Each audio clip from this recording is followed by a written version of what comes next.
baby. Grab your wieners. It is time for the kickoff. Presented Wow. by Ram Trucks, baby. Welcome to the kickoff. That's the professional way to do it. Presented by Ram Trucks. He's Gary Striewski. I'm Jason Fitz.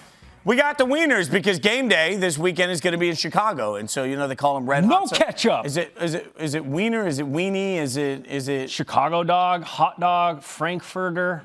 Frankfurter? I don't know. Listen. Does anybody really go Frankfurter? I call it a hot dog, and you got flamingos on your shoes, man. So what do we know? Okay, there is a real question I have. And look, for the next 30 minutes, we're going to get caught up on everything you need to know about the weekend in football. But in the meantime, before we get to any of that, what is there a topping preference? Because I'm a mustard-only guy on my hot dog. Like good hot dog doesn't need ketchup.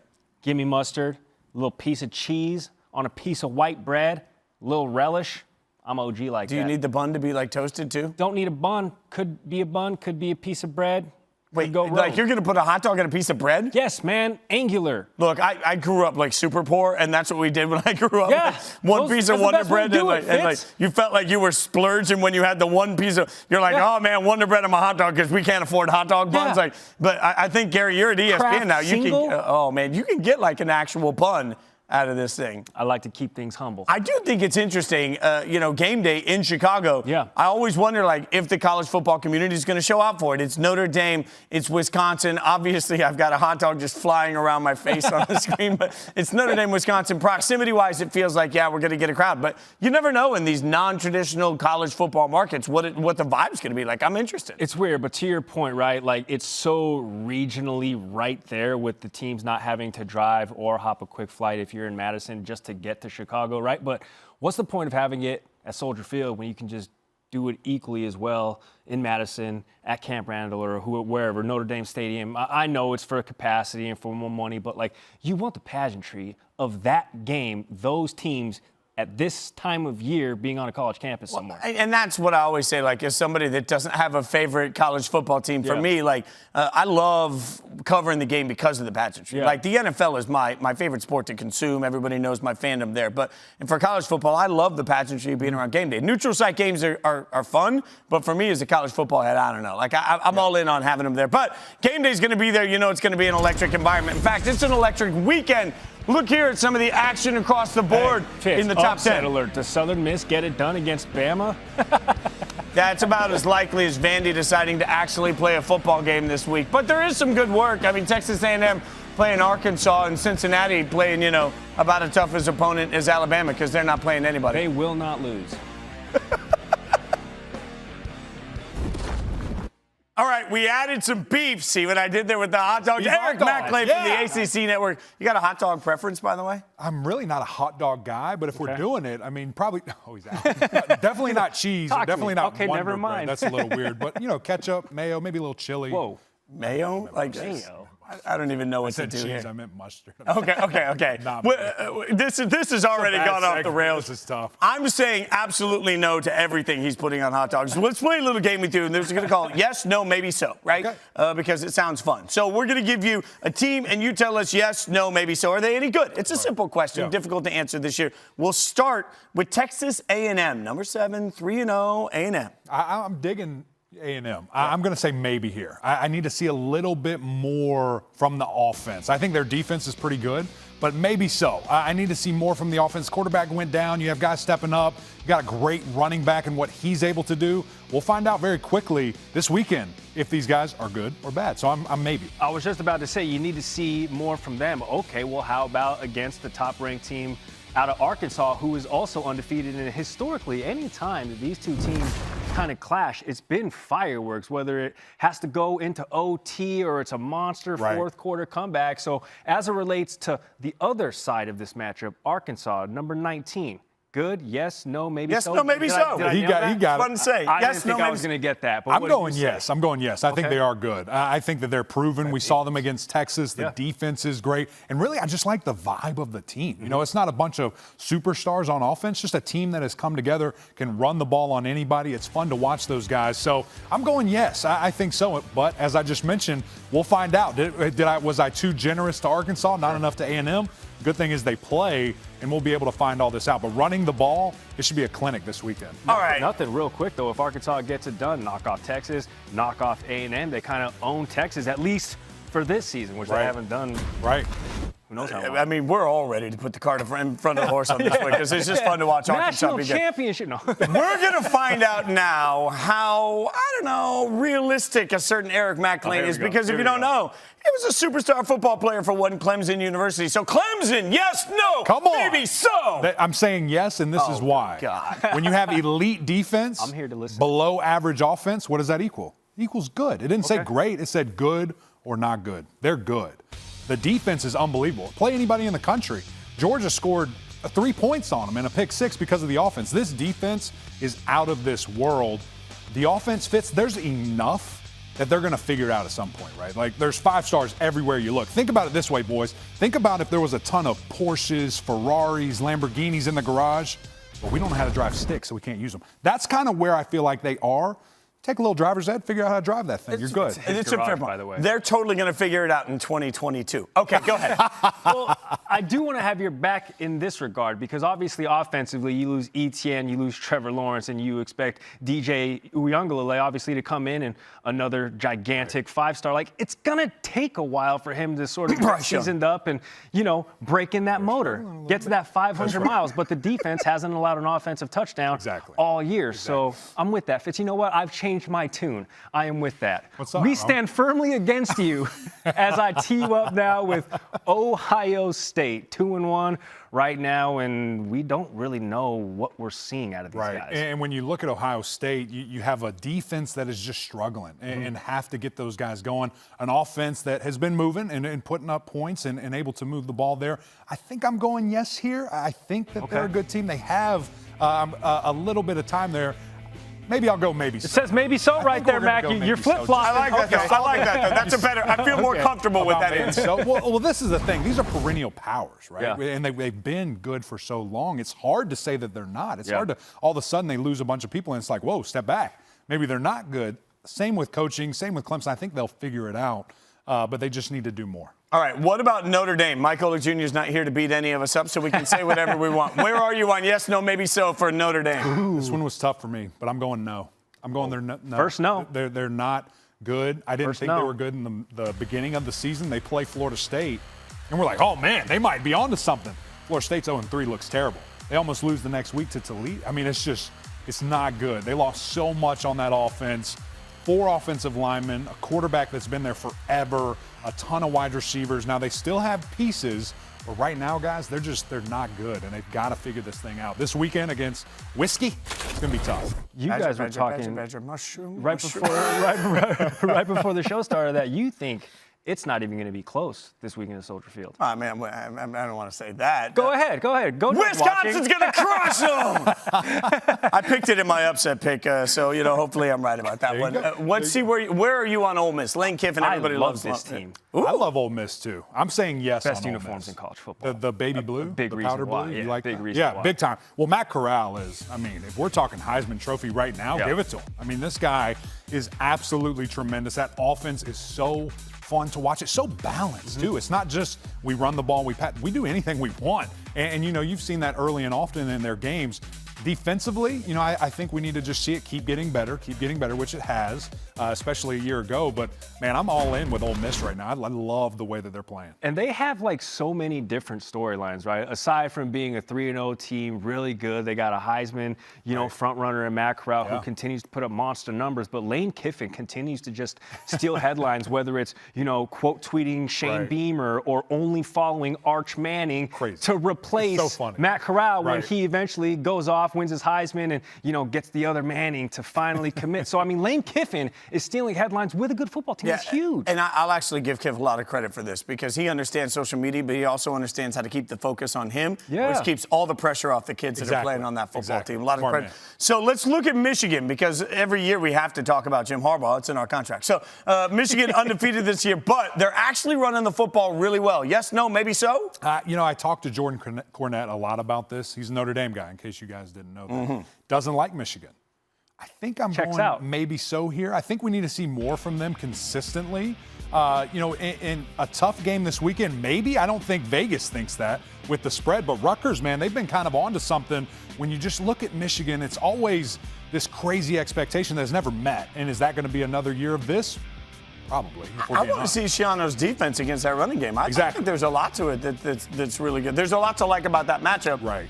I'm higher on Michigan than you are. Where are you guys on Michigan State? Sparty! So last week we were talking, right? Like, hey, listen, they're like starting to build something. You're hot on Sparty, and you're like, hey, if they can knock off De'Ara King and 24 Miami, maybe we should start paying a little bit more attention to what they're doing in Michigan State. Now they're 3-0. They did take care of business. Where you at? Yes, no, maybe so. I think I'm with yes on these guys. I think Sparty is rolling. And when you see Kenneth Walker, he's special. I mean, he's a guy that can run it so well and do so many different things with these guys. And, I'm now you're hedging your bet. Now he's down to maybe so. I said maybe yes, maybe so. You need to see more from him, but I do think this is a solid football team. I think defensively, I really like what they do. But the biggest thing is Kenneth Walker III. He's such a good player and able to really do anything they want from him. But that's a shout out to me to Coach Tucker and the way they rebuilt this whole roster, because the roster wasn't very good and they went to the transfer portal. They weren't winning and recruiting, so they went to the transfer portal and said, let's win there, and it's worked. So overall, the kickoff, yes, no, maybe so? 100%. Okay. This is the thing. Stick shifter? You only had one no, though, and I think it kind of speaks to like what we've seen in the first 4 weeks of the college football season. Crazy. It's like there's so many teams that we expected to be so good, and like, wait a minute, they did what? Ohio State hasn't held somebody to under 400 yards. Crazy. What? What's going on? Yeah, well, and that brings us to all the games that are coming up this weekend that look absolutely spectacular. We mentioned it, Notre Dame, Wisconsin, the side of game day. Be sure to check that out. Check out our buddies' Countdown to Game Day on the digital platforms as well. West Virginia, Oklahoma hasn't got much love yet. That's going to be a good game coming at you at night. A big week of college football. All right, now it's time to take a look at our Built for Success presented by Ram Trucks. And when we talk Built for Success, all I can think about is Georgia, because let's be real, I just wanted to sing Georgia. But also because, you're welcome, America. But this is a Georgia team that I'm all in on. And every college football expert, I keep asking the same thing. Who are the 4 best teams in the country? The answer I get every time is, well, Alabama and Georgia. I think we need to realize that this is a Georgia team closer to the top than they are to number 4 in the country. Not for nothing, you also did ask me who the top 4 teams were. So by way of your description, I am an expert. So I appreciate that, Fitz. I appreciate that because I said the same thing. It's Bama, and then it's Georgia, and then it's everybody else. And it's not just us or, the untrained eye watching this team, that their front 7 is basically an NFL-ready defense, and they are holding every single offense, every single opponent. Up to this point, they're making them look like an FCS program. You know what? You know what I'm so excited about? I get to use my favorite term in all of college football. It's about the eye test. Yes, of course. And at some point, both of them. It's the eyes test. But this is a team that beat Clemson. I'm not high on Clemson or Clemson's offense at this point. They beat UAB. They beat South Carolina. It's easy to turn around and say, who really cares given who they've beaten? But I think when you look at the way this defense is playing, particularly, like I expected more out of JT Daniels in the offense. We haven't gotten there yet, but the defense is so stinking good, they're buying time for their offense. You don't need the offense, right, to be this good when the defense so far has done what they've done, right? And, of course, the opening weekend is what it is. DJ Uiagalelei and Clemson's offense has stumbled out of the gate. But, what they did against South Carolina last week, listen, that's an SEC team. Yes, they have quarterback issues, but yet still, as the competition starts to, get a little bit better incrementally each week, Georgia has answered the call. Well, speaking of South Carolina in that game, Coach Shane Beamer had some praise of the Georgia defense that was so good, it went viral. Check this out. Georgia's a defensive line. What were they doing to maybe make things difficult on the offense? They've got like 100 5-star football players on their defense. They have a defensive lineman that weighs 340 pounds and runs better than everybody on this call. They've got 5-star defensive backs. They're big and physical and fast. Other than that, they're really freaking good.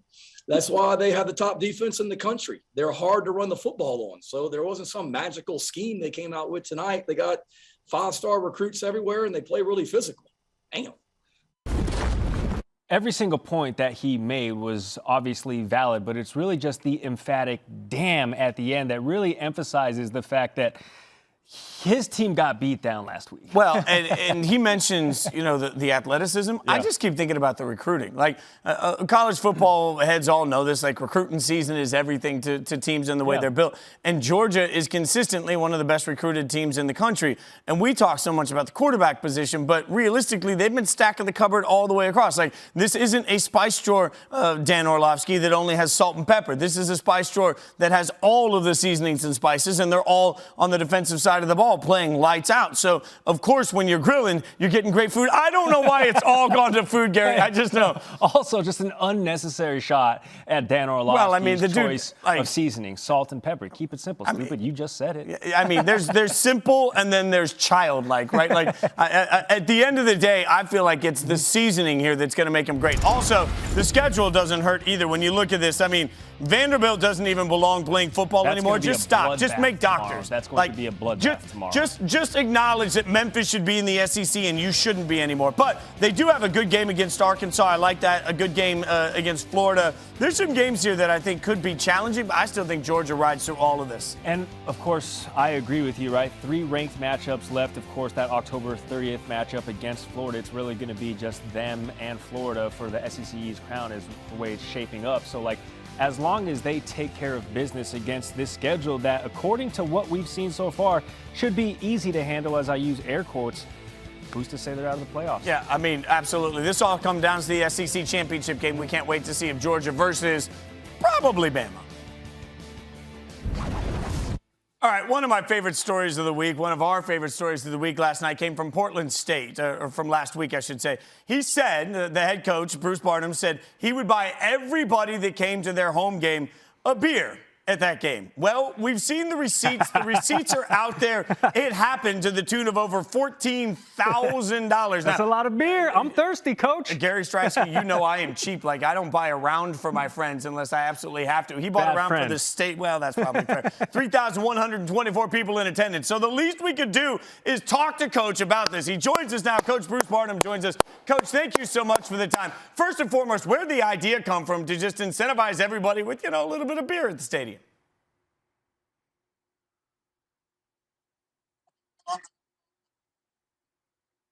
We're still working on it. Coach can't hear us yet. So this is where we'll stretch while we get Coach Jason going. now. Oh, there we go. There we go. We got Coach. Coach, what inspired the idea to buy beer for everybody? No, I hear something else. Coach, you got us? We're going to link up with Coach. We are going to get Coach. Grab yourself a drink. Grab yourself a cold drink. We're going to get Coach on the line. But they did win that game. It was their home opener. They knocked off Western Oregon. So whatever he did to incentivize those fans, those over 3,000 fans, to get into the stadium to cheer on the Vikings, it worked. They won 21-7. They open up Big Sky Play next week. So I'm interested to hear when we get Coach on the line what he's going to do to get fans for the next 4 home games. Well, we're going to try it now. Bruce Barnum, coach at Portland State, joins us. I think we've got him now. And, Coach, what inspired the idea to buy beer for everybody? Gary, Jace, thanks for having Portland State. They needed people, and I got to kicking on Canzano's show, and, he usually gets me in trouble. And you know how America's been right now. America's been such a mess. I said, what the hell? Said I was thinking one per, but I decided to buy them all. Man, it turned into quite a deal. Everybody had fun. Coach, not only did it turn into quite a deal, but it turned into quite a win as you're now 1-2 in the season and you start conference play like we were just mentioning. So how will you incentivize the Viking faithful to come to the next 4 home games left, I believe, in the regular season? Anything up your sleeve that we need to be paying attention to? Well, it might have worked. I got some calls today, some texts are coming in. I've got some student athletes that played for me 5 years ago, 6 years ago, when I was an assistant, 7, 8 years ago. They're all coming out from Chicago, New York, and making the East Coast run. There's 6 coming up from Florida for this game. This is a big game, and we're the underdog, a ranked team, FCS, all that. But it might have worked, I told them I'd do it one more time this year if they wanted, but that's great. I told them it'd be on bye week. That's well played. You see the receipt here, guys. $14,448 worth of quality beer. Coach, I always think, as much as we laugh about these things, this is such a great opportunity to get the world to be aware of your program. So what's the one thing you would want people to know about you and about Portland State and what you guys are doing out there? University, can't beat it. All the undergrad, it's business. It's kind of a feeder for Columbia Sportswear and Nike.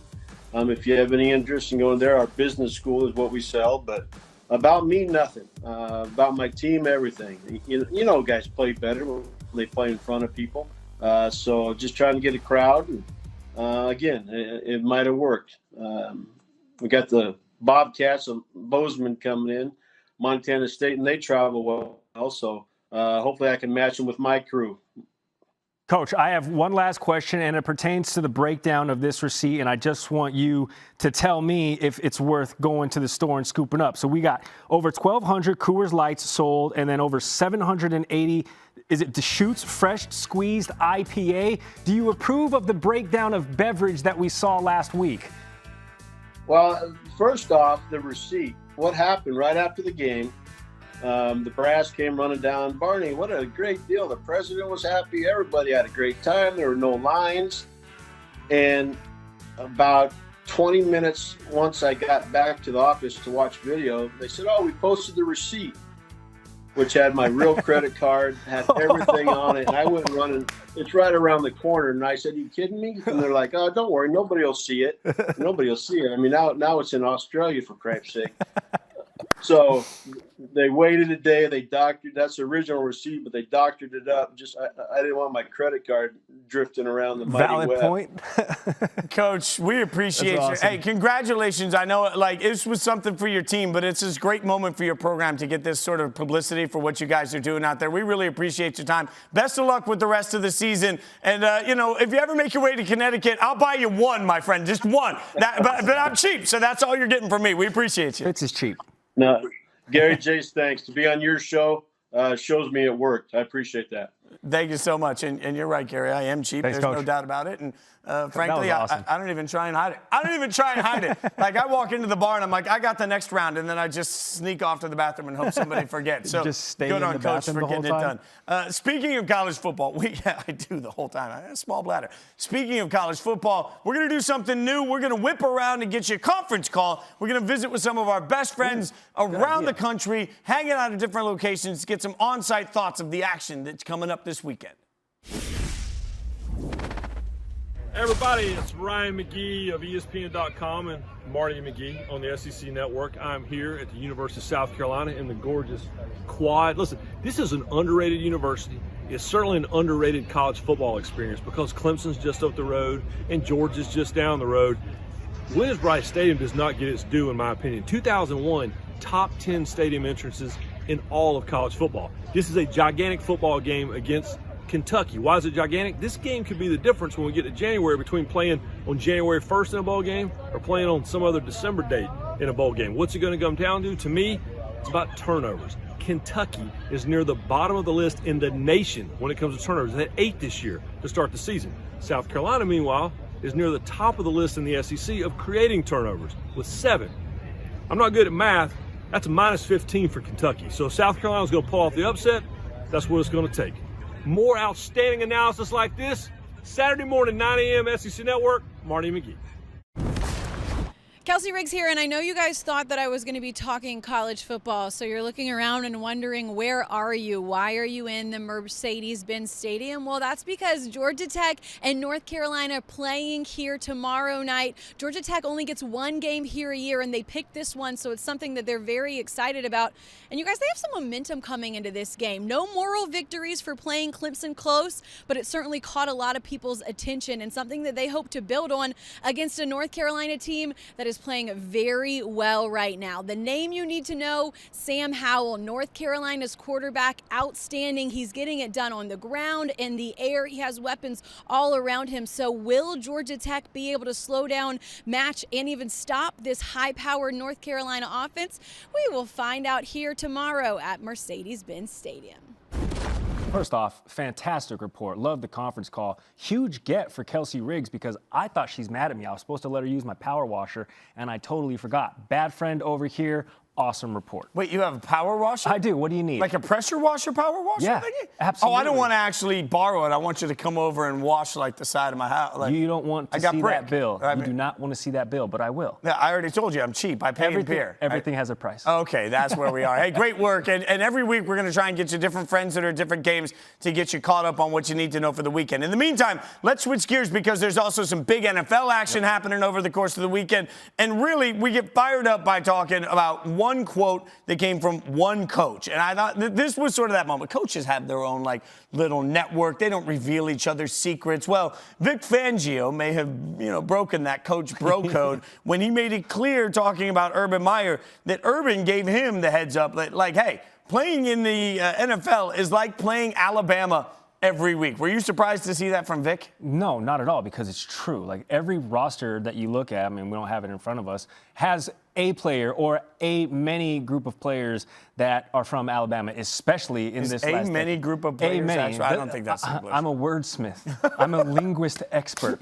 But yeah, I mean, that's what it is, right? Like, they're just a factory, man. So, like, even when you think you escape Alabama and you're in the pro game, you never really escape Alabama. And Vic Fangio should know that. He's got Jerry Jeudy and a bunch of Alabama players on his roster. So early in the season, we're 2 weeks in, and I like to not make huge sweeping judgments for the most part, but 2 weeks in, what surprised you the most? Raiders are going to win the Super Bowl. Oh my God. Undefeated, baby. Let's go. I think Kyler Murray, and this isn't like a gigantic epiphany, but I think he's going to win the MVP, right? He's got an undefeated Arizona Cardinals team, and he is playing fantastic football. He's third in the league in passing yards. He had 400 yards last week in a squeaker. They only won by 1 point. This is his third year in the pros, and he has weapons galore around him. And not just that, but obviously you got Patrick Mahomes and Tom Brady putting up equal numbers. But I think the games down the stretch for Kyler Murray are going to matter the most because the NFC West is so competitive. So if he has some monster games during those matchups against the 49ers, against the Rams, it's only going to strengthen his case. He could do it through the air. He could do it on the ground. What about you? Yeah, and selfishly, I took Rondell Moore in a bunch of my fantasy leagues because I'm such a fan from Purdue. He's my flex. Yeah, absolutely. All right, so you know what surprised me the most? It's the Colts, right? Like, the Colts are 0-2. Their offensive line hasn't played well enough. They haven't run the ball well enough as a result. Jonathan, who am I kidding? The biggest surprise is not the Colts. I mean, they'll play the highlights there, but the biggest surprise of this season is my beloved Raiders sitting at 2-0. I mean, what's surprising about the Colts being 0-2 and Carson Wentz spraining both of his ankles? I mean, it's a topic, but let's be real. The most surprising thing in the entire NFL is that my beloved Raiders are 2-0. And I'm going to tell you something I don't say very often. I feel pretty confident going into Sunday against Miami in Vegas. Oh, man, I don't know. I might just skip work. Might just fly back out there. First of all, you should. Second of all, Miami doesn't have a quarterback right now. And third of all, like, it's a home game for the Raiders. They're playing well. Like, what gives you apprehension this season? Well, long term, let's see how they hold up. It's a really tough division. But this weekend, this is the random fun fact you need. Miami's offensive line is one of the worst in the league against pressure. The Raiders have blitzed less than any team in the NFL and have the second highest pressure rate. So they're getting there with their front four. That's why I think the Raiders are actually going to be able to take it to that Miami offense. I think the Raiders defense is going to be able to shine in this game, and the Raiders can put up points on anybody right now. So I am stunningly confident coming in. I'm feeling good. You know what else is going to make me feel good? That's the good. Yeah, well, if the Raiders are 3-0, insufferable around here. Let's play a little game. I like props. Jonas, you want to bring in the wheel? Jonas coming in, working on the show. He's strong. Oh, man, he's lifting got the wheels, wheel. But he lifted it. This is we didn't practice this, y'all. Like, we didn't practice this, but we're going to try this. What we've done is we built a wheel. Can we stand now? Finally. All right. We put all of the 0-2 teams on this wheel. Somebody with questionable handwriting. So pick a team: Colts, Falcons, Jags. I'm just saying. I mean, Producer Kenny just got in our ears. It did not appreciate it. Just got flamed. Okay, so we're going to spin it, and then I'll spin it for you first, all right? So whoa. You're not going to spin it for me. I'll spin it myself. Okay. So wherever it lands, we're going to get a reason from Gary on why he feels that this team will still have hope this season. Oh, actually, yeah, the Lions, they were playing really good football up until they ran up against the Packers. Listen, I think Mr. Goff has a lot to prove in Detroit. I think that they're good. And quite frankly, I think that they're in a division aside from Green Bay right now, who just won.